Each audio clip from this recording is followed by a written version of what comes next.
Selamat sore teman-teman wartawan. Untuk media update pada hari ini, nanti Bapak Gubernur akan menyampaikan beberapa hal terkait dengan kebijakan Pemprov DKI Jakarta dalam rangka menangani COVID-19. Namun sebelum Bapak Gubernur menyampaikan berbagai hal ataupun berbagai kebijakan terkait dengan penanganan COVID-19 di DKI Jakarta, saya akan menyampaikan beberapa data terbaru terkait dengan kasus COVID di DKI Jakarta. Sampai hari ini, jumlah kasus positif COVID di DKI Jakarta sebanyak 720 kasus, sebanyak 48 orang sudah dinyatakan sembuh, 76 orang meninggal, dan 445 masih dirawat, dan 151 orang menjalani isolasi mandiri. Sedangkan yang masih menunggu hasil laboratorium sampai saat ini sebanyak 599 orang.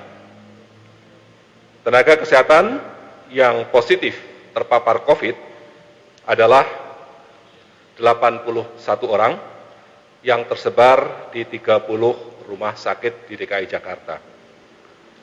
Untuk data ODP dan PDP, berdasarkan laporan sampai hari ini berjumlah 2.288 orang untuk orang dalam pemantauan, 497 orang masih dipantau, dan 1.791 sudah selesai dipantau.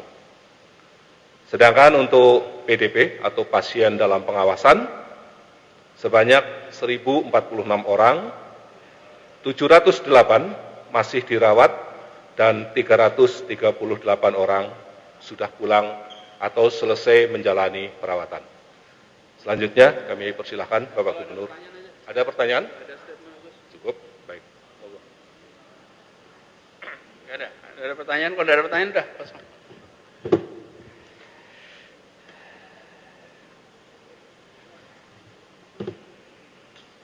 Saya perlu sampaikan dalam kesempatan ini, saya garis bawahi saja bahwa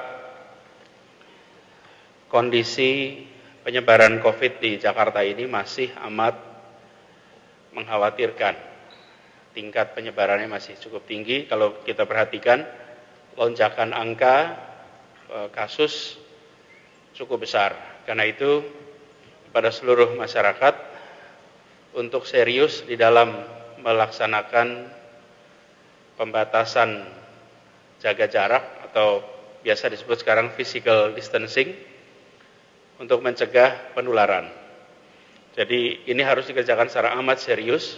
Kemudian di Pemprov DKI Jakarta juga secara khusus memberikan instruksi kepada para ketua RT, RW, Dasawisma PKK dan kader PKK untuk melakukan identifikasi atas kelompok masyarakat yang rentan bila tertular COVID-19. Mereka adalah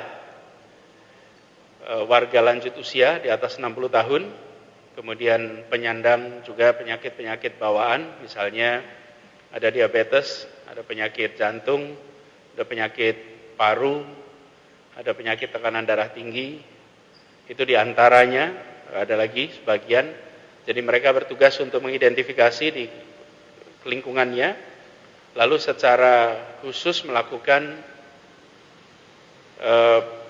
sosialisasi cara-cara mencegah dari penularan. Dan ada sebagian dari lansia yang tinggal sendirian tanpa didampingi oleh keluarganya. Di situ harus ada pendampingan khusus, dan kita sudah sampaikan kepada para ketua RT, RW untuk bisa memberikan dukungan agar mereka bisa tetap bertahan di rumah tanpa harus pergi keluar. Kenapa ini juga saya sampaikan? Karena selain data jumlah kasus yang disampaikan resmi oleh Kementerian Kesehatan, Pemprov DKI Jakarta juga memantau data dari Dinas Pertamanan dan Hutan Kota. Ini adalah dinas yang mengurusi pemakaman. Di bulan Maret ini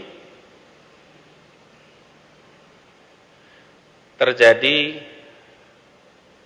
pemulasaran dan pemakaman dengan menggunakan protap COVID-19. Protapnya itu antaranya bahwa jenazah dibungkus dengan plastik, menggunakan peti, lalu harus dimakamkan kurang dari 4 jam, lalu petugasnya menggunakan APD. Sejak tanggal 6 itu mulai ada kejadian pertama, sampai dengan kemarin tanggal 29 itu ada 283 kasus. Artinya ini adalah mungkin mereka-mereka yang belum sempat dites, karena itu tidak bisa disebut sebagai positif, atau sudah dites tapi belum ada hasilnya, kemudian wafat. Ini menggambarkan bahwa situasi di Jakarta terkait dengan COVID amat mengkhawatirkan. Karena itu saya benar-benar meminta kepada seluruh masyarakat Jakarta, jangan pandang angka ini sebagai angka statistik. 283 itu bukan angka statistik, itu adalah warga kita yang bulan lalu sehat, yang bulan lalu bisa berkegiatan. Mereka punya anak, mereka punya istri, punya saudara, dan ini semua harus kita cegah pertambahannya dengan secara serius melakukan pembatasan. Tinggallah di rumah, disiplin untuk menjaga jarak, lindungi diri, lindungi keluarga, lindungi tetangga, lindungi semua. Jangan sampai Dinas Pertamanan dan Hutan Kota yang mengurusi makam ini punya angka yang lebih tinggi lagi. Mari kita ambil tanggung jawab semuanya. Itu juga sebabnya kenapa kami merasa perlu untuk menyampaikan pesan yang amat kuat pada seluruh masyarakat soal ini. Saya rasa itu saja yang perlu saya sampaikan. Tadi, ya silakan.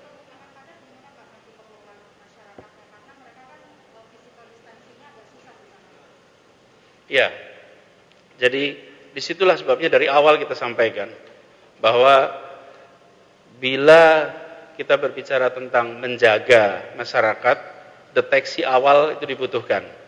Para ketua RT, RW yang menemukan kasus bisa langsung lapor kepada lurah, dan wali kota sudah menyiapkan tempat-tempat apabila ada masyarakat yang memiliki gejala COVID atau masuk di dalam kategori ODP, PDP yang harus melakukan self-isolation, mereka akan dibantu disiapkan tempat di luar pemukimannya.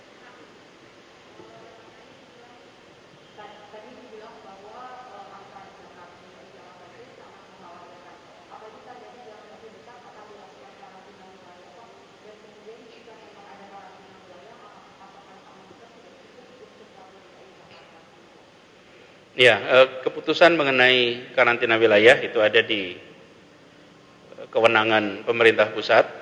Kami di DKI Jakarta memang mengusulkan itu, kami menyampaikan surat terkait dengan itu, dan di dalam usulan kami menyebutkan ada beberapa sektor yang harus tetap bisa berkegiatan. Pertama adalah energi, yang kedua adalah pangan, ketiga adalah kesehatan, keempat adalah komunikasi, dan kelima adalah keuangan. Itu yang kita pandang perlu mendapat perhatian. Tentu akan ada sektor-sektor esensial lain. Jadi ini contoh saja 5, tapi tidak terbatas 5. Artinya kebutuhan-kebutuhan pokok dan lain-lain tetap harus bisa berkegiatan seperti semula. Jadi 5 itu esensial. Energi, kesehatan, pangan, komunikasi, dan keuangan. Kenapa? Kalau langkah, kita menyiapkan semua skenario. Kita siapkan semua skenario. Hari-hari ini kita mengatur itu semua, termasuk menyusun distribusi logistik untuk masyarakat.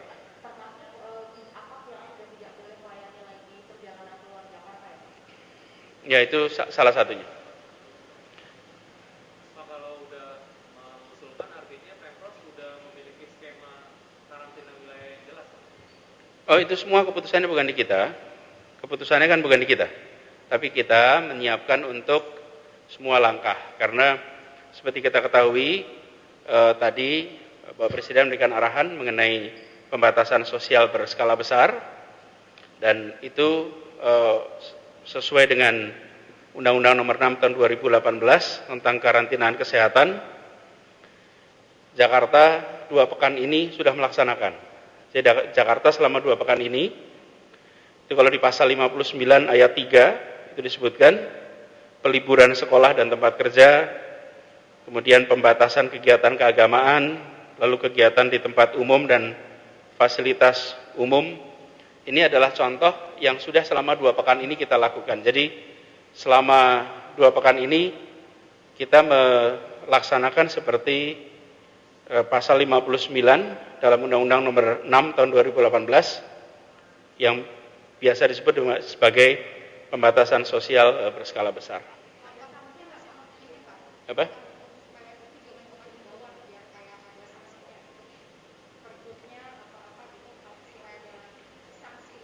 Ya, karena itulah kewenangannya terbatas.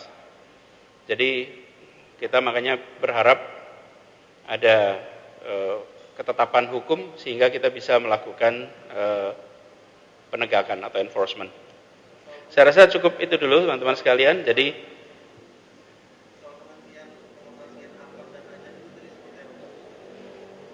ya, biar nanti Kepala Dinas Perhubungan menjelaskan secara detail.